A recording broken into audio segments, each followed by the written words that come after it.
Camila Cardoso just did what so many WNBA players should have done all season but didn't. And truthfully, it was only a matter of time before someone finally drew a line. So lads, today we're watching something that was kind of insane in the women's CBA, which is obviously the Chinese basketball league. We are witnessing for lack of a better way of describing it, a good old-fashioned fight breakout on the court from Camila Cardoso. We're talking about a full-scale altercation in the Chinese basketball league. Hair being pulled, bodies being shoved, referees barely able to restrain her. And here's the part no one wants to address. She went after the wrong player. But when you've been disrespected like that, does it even matter? Picture it clearly. Cardoso drives hard to the rim and gets violently yanked by the arm. Contact everywhere. A 6 feet 7 inches center being grabbed, shoved, and treated like she's fair game. Eventually, she snaps. She charges straight at a defender. Officials are dragging her back, and she's still fighting through them. This isn't a minor shove or a heated moment. This is raw, unchecked aggression boiling over. He gets yanked down by the hair, gets up, and goes for the wrong person. That's my favorite part of this. She goes for the wrong person. Like, this defender doesn't really do it. This defender grabs her arm, but someone from behind gets her by the hair and yanks her down. So Camila Cardoso runs up and goes for the wrong person. Has the referees drag her apart. This is where the story really takes a turn. The comment section has exploded, people calling it unnecessary, claiming she overreacted, brushing it off as just basketball. But let's rewind and look at what this WNBA season actually gave us. Caitlin Clark was hip-checked without mercy. Rookies were taken out with clotheslines. Veterans were swinging elbows like they were in a cage fight. And every time, the response was the same. Smiles, silence, and acceptance. Cardoso was labeled soft all year, and honestly, that criticism wasn't completely unfair. When physical toughness was required most, she didn't deliver. But now she's overseas in China, playing with real edge, showing a tougher version of herself, and suddenly people are shocked. That's the contradiction. The player she went after wasn't even the one who grabbed her. The contact came from behind, and Cardoso reacted to the nearest opponent in front of her. Wrong person, absolutely, but the intensity? That was a long time coming. And honestly, in the heat of the moment, can you really blame her? Let's be clear about something.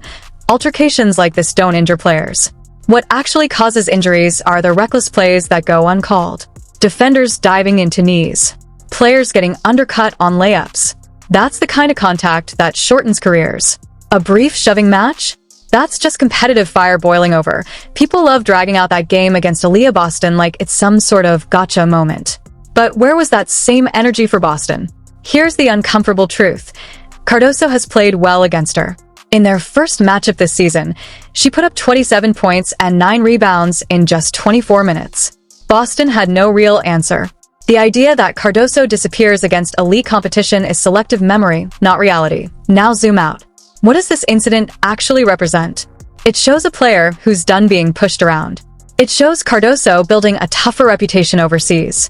And most importantly, it shows her actively fighting the soft label that's followed her. The Chinese league isn't the WNBA. The level of competition is lower. The physicality is different. And the games are officiated by an entirely different standard. But here's a universal truth. Respect. When you're putting up 29 points and forcing the opposition into desperate defense, you've earned it. What the WNBA needed more of this season wasn't fights or ejections. It was players standing up for themselves within the rules. Want to send a message? Do it smartly. Set a hard screen, box out aggressively, raise your elbows on the next possession. There are ways to play physical without risking suspension. The problem is the culture we've built. Rookies and young players are expected to take the hits, absorb the punishment, earn their stripes quietly, react, and suddenly you're immature, soft, can't handle the league. It's a no-win scenario that Cardoso's reaction might not have been textbook. From a strategic basketball standpoint, maybe not the smartest, but from an emotional standpoint, completely justified. And here's the message it sends to her teammates. She's got their backs. She's not stepping down. Cross her team, and there are consequences. The referees had to physically hold her back. That's how fired up she was. And yes, she's a big presence on the court, so restraining her isn't easy. But that intensity? That's exactly what fans claim they want to see. We complain about players being too friendly, too soft, not competitive enough. Then someone finally shows real emotion, and suddenly it's shocking. The social media reactions are revealing.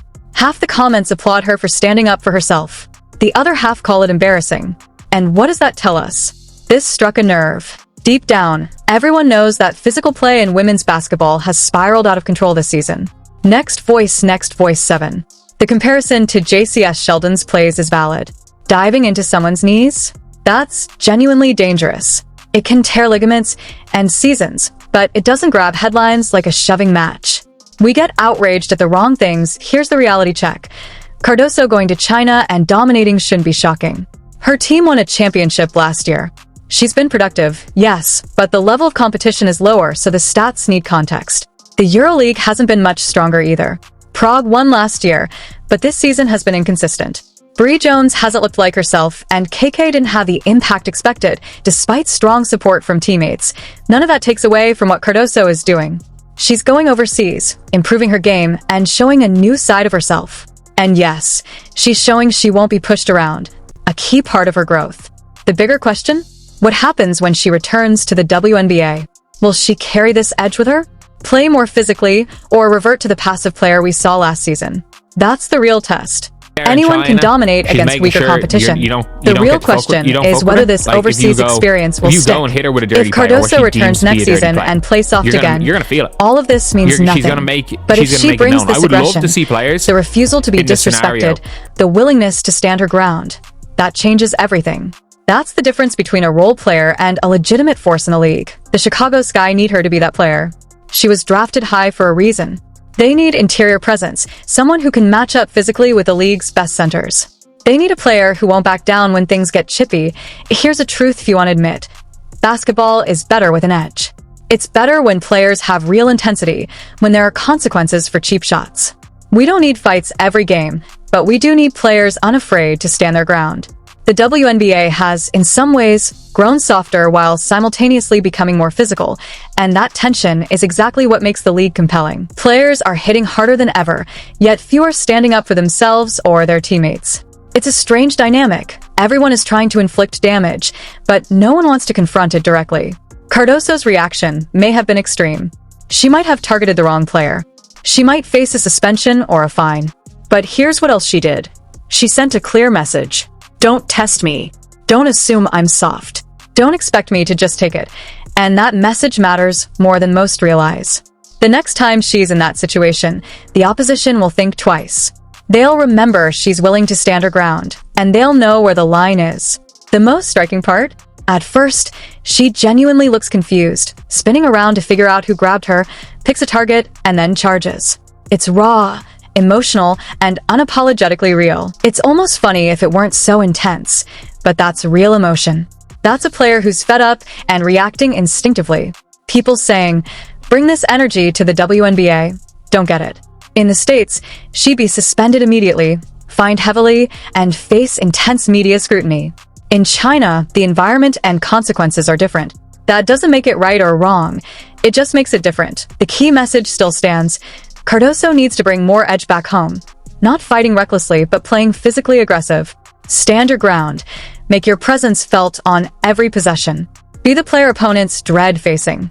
The 29 points she scored in this game? That's the real story. She was unstoppable. And when the other team couldn't stop her fairly, they got physical. That's a compliment to her dominance. You only see that reaction when a player is being controlled. The takeaway is clear. Cardoso is no longer the passive player she once was. She's evolving, and that edge could make all the difference back in the WNBA. She's developing an edge, even if it's surfaced in a chaotic way. The real question is whether she can channel that intensity productively when she returns to the WNBA. Being labeled soft sticks. It's hard to shake. Fans and analysts formed their opinion of Cardoso after her rookie season. One altercation in China won't erase that, but consistent, physical play over a full WNBA season could. The Sky need her to be a force, not through fights, but through dominant, physical basketball, posting up with authority, crashing the boards, setting bone-crushing screens, and protecting the rim aggressively. That's how the soft label is shed. This China moment is just that, a moment. It's viral because of a drama, but it doesn't define her career. What defines her career is what comes next. Does she turn this into motivation, come back hungrier, prove the doubters wrong, or return as the same player who faded in big moments last season? That's the real test. Anyone can explode after being disrespected. The real test is maintaining that intensity consistently, game after game, without crossing the line into suspensions or ejections. The WNBA is becoming more physical each season. Referees are letting more contact slide, and veterans constantly challenge rookies. If you don't establish yourself as someone who pushes back, you'll get pushed around your entire career. Cardoso is at a pivotal moment. She can use this overseas experience to develop her edge and return as a different player, or revert to being passive and confirm the soft label everyone assigned her. The choice is hers. One thing is undeniable. This moment sparked conversation. It got people debating. It drew attention to what Cardoso is doing overseas. And sometimes, that attention is exactly what a player needs to fuel growth. So, was the altercation justified? Excessive? Embarrassing? Truthfully, it was all three, but it was also human.